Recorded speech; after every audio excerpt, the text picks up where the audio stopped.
Cápsula número 2, 13 de junio.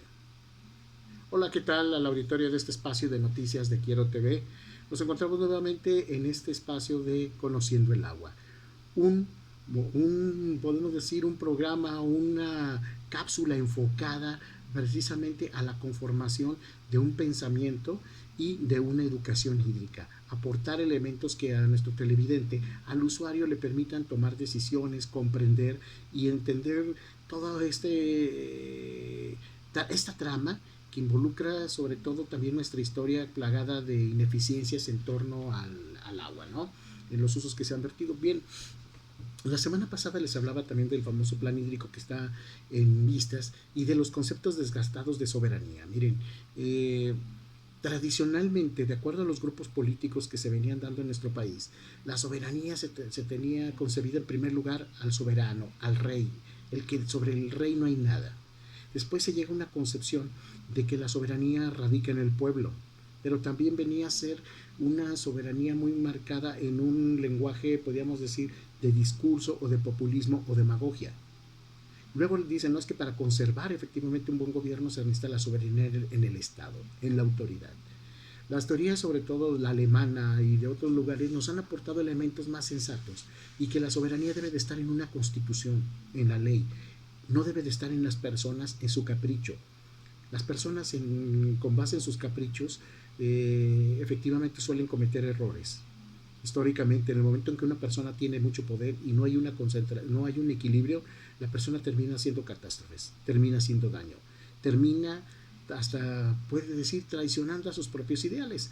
Entonces, miren, los conceptos que se decía de si la soberanía de los alimentos, que la soberanía del petróleo, que esto lo único que ha provocado son pérdidas, es un desgaste, y es la propia ineficiencia en un discurso desfasado cuando volvemos a la frialdad de la propia legislación. Y algo no es tan solo una idea.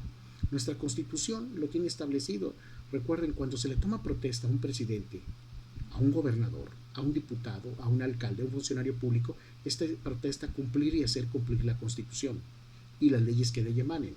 Por lo tanto, arriba de la constitución no está ni el presidente, ni el diputado, nadie, sino está la propia legislación. Cuando se tiene una ley adecuada, el funcionario lo obedece, la acata y la hace cumplir. Y al hacerla cumplir es como funciona un Estado. Y por eso funcionan los países desarrollados, no por una tontería de discursos ya desfasados con base en el tiempo, ¿no? Y que lo han utilizado sobre todo para emocionar a la gente o engañar. Es el político embustero que ha dañado sobre todo nuestro país, y esa actitud embustera que también ha mermado las posibilidades de desarrollarnos bien en el sector agua.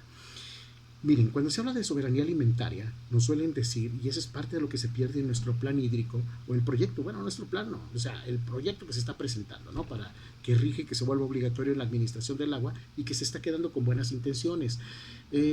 Al hablar de que México tiene que ser autosuficiente, debemos tener una soberanía alimentaria. El asunto es con qué agua. No hay agua suficiente. Se tiene que plantear, con base en la prelación del uso doméstico, cómo vamos a garantizar el derecho humano al agua. Pero también hay derechos humanos en la propia dignidad de la persona que están en la Constitución. Y está la alimentación, está la producción, está el trabajo. Todos ellos enfocados precisamente en un mejor desarrollo del pueblo mexicano, de la gente, del ciudadano. Entonces, hay alternativas. ¿Nos vamos a morir de hambre? No, de ninguna manera.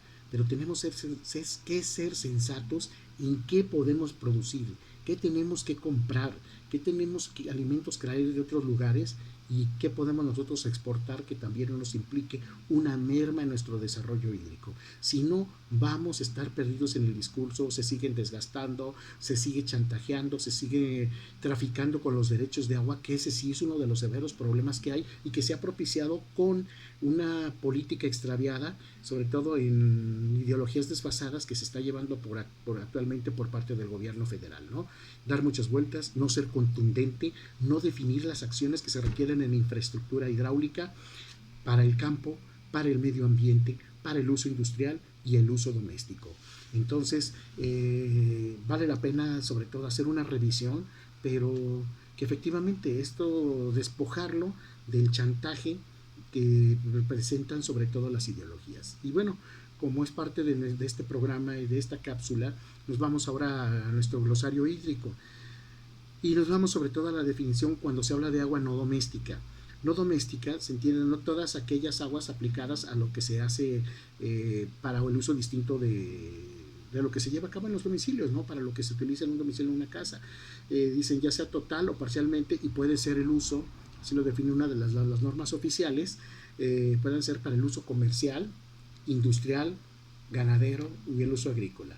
Entonces, cuando se habla de agua no doméstica, que es mucho y que es el mayor parte del consumo, esto viene a ser casi a veces hasta el 85% o más, podemos decir hasta el 88% de lo que se consume en agua, para la industria, es decir, para trabajar, para algunos giros de servicios, comercio y la propia ganadería.